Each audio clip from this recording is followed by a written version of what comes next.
Hey, World Entertainment. And an interesting story came out over the weekend, and it's a story I want to look in and have a look at because it's regarding Storm in the MCU's Storm, or I should say X-Men's Storm, that for some reason they're doing a new comic book and possibly some sort of I don't know whether it's a game or it's some sort of cartoon or something new anyway, that there's a trailer for. Maybe it's just a comic that they've done this where you trailer for. But for some reason, they've given Storm armor and a spear, but not just any type of armor, Vibranium armor and this big sword spear thing. Why are you giving Storm Vibranium armor? This just raises so many questions for me because Storm is already so powerful that it makes no sense to me with two things. Not just the armor, because she wouldn't need the armor and she's never needed armor like that before, so why are you introducing that? But the second part is, why in God's name are you giving her a weapon? We've never seen, at least I don't ever remember seeing the likes of Storm going around with swords or anything like that. She wouldn't need it. But it's so strange that they've done this. But let's have a bit of a look at an article that kind of talks about this a bit. Now, I'm going to warn you right now, I'm going to butcher the names, because the names that are involved in this are like, what in the hell? They look more like, I don't know, what's the Wi-Fi code, and their names are what the codes are. It's like, what the hell? Buy a vowel, god damn it. But let's have a look at this. So it says, since launching last October, somebody Aodell and Lucas Weirnex, I think is how you say it, Storm series has delivered a typhoon of electrifying action. And you see what they did there? Omega level feats and dramatic developments worthy of Marvel's prominent mutant icon, with tie-ins to One World Under Doom and Storm's transformation into the Eternal Storm. On the horizon, the ongoing series' most jaw-dropping moments are just ahead, according to a Marvel Comics press release sent our way this morning. Now you can get a glimpse at just how intense things will be with the reveal of Storm's Vibranium armor, a new costume designed by guest artist, whatever the hell their name is, debuting this March in Storm number 6, part of the X-Manhunt crossover.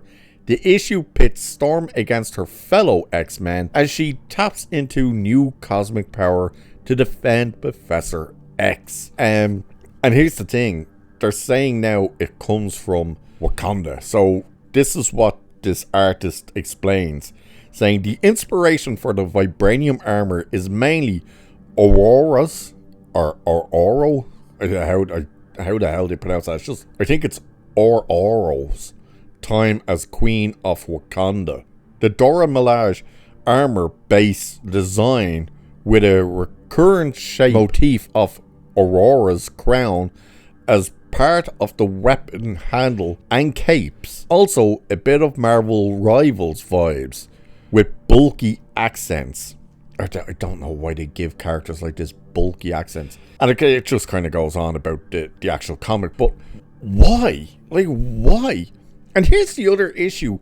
I'm starting to really get pissed off with this happening in Marvel because they're kind of backing themselves into a real tough corner now. Here you are with this new comic book, and what do? They go, okay, we're going to give Storm, a character who absolutely doesn't need this, especially if she's getting power upgrades, absolutely doesn't need this. We're going to give her a Vibranium suit of armor and a weapon, so she will literally be invincible and indestructible. And that's starting to happen with everyone now. Like when we're watching the trailers and seeing the posters for Captain America Brave New World and he's fighting Red Hulk and you're going, well, he's dead. It's like, you can't survive a smack from the Hulk. That's it, he's minced. And they went, no, the suit is like Vibranium and comes from Wakanda, it's special technology.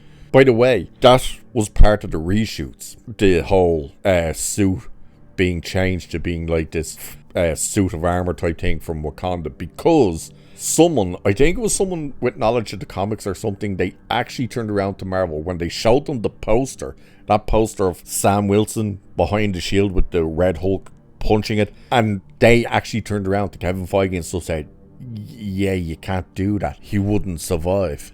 And of course they were like, what are you talking? And they had to explain, like, he would just be turned into mush. Like, he would not withstand the smack. So they went and reshot and added in this, oh, the suit comes from Wakanda. Well, that's going to start happening now with everybody. If we're getting to the stage where everybody is just fighting in armor suits from Wakanda, it's just like, oh, so they're all invulnerable then. Like, nothing can happen to them. However, the irony with that, and I love this, if you remember the original T'Challa suit in Black Panther, the first Black Panther, that was nothing to do with vibranium or adamantium or anything like that. That was just nanotechnology that Shuri put into it, that he could absorb hits. Like gunshots. He could take gunshots, knives would just break off and everything, but the suit would absorb the energy and then he could just release it. And it would come out like a big EMP almost and just blow people away. And yet, Shuri gets the suit at the end of Wakanda Forever, or should I say, Wakanda Forever. Well, she's in for like 7 minutes, and she got stabbed, true and true, so much that she got pinned to a rock. It's like, how come your brother's suit could absorb gunshots, and you got stabbed? Where, by the way, she should have been dead. Nope, she walked that off like it was nothing. But now you're giving characters who absolutely fundamentally do not need not just suits or armor, but weapons. Storm, one of the most powerful mutants there is, and you went, and we better give her some armor and a sword that's like a spear. I don't get it. I really don't get it. But there is your look at this. Like, I also don't know why it's all jet black as well. I know she's had black suits in the past, but she's also had white suits, but it's just very Wakanda. And here's one of the actual issues I have with this as well. Are they now trying to influence Storm's heritage?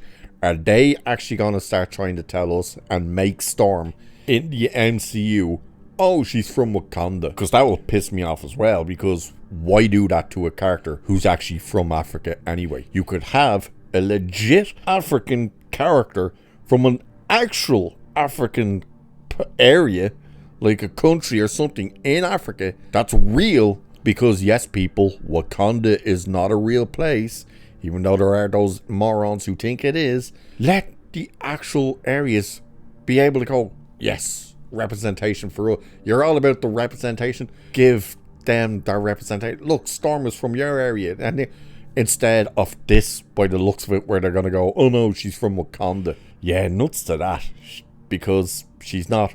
And she absolutely does not need a vibranium suit of armor and a sword slash spear that looks like something that Skeletor would be swinging around. But there's your look, and there's the story about Storm having a vibranium suit for some reason. So, with that, I shall leave it there for this one. Like, share, subscribe, you know the drill. Cheers, and I will catch you in the next one.